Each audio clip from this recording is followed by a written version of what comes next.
భయంతో మీ ఎంఆర్ఓ గారి ఆఫీసు వచ్చి కలవడం జరిగింది.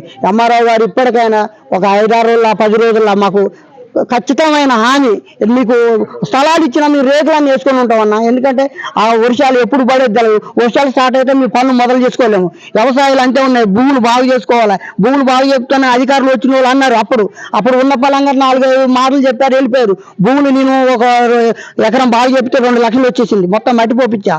కొందరు మట్టి లేచిపోయింది, కొందరు మేటలు పెట్టినాయి. ఈ భాగంగా చాలా రైతులు తీవ్రంగా నష్టపోయారు, కోలుకోని పరిస్థితిలో ఉన్నారు. ఇప్పట్లో రైతులు బాగు చేసుకునే పరిస్థితులు.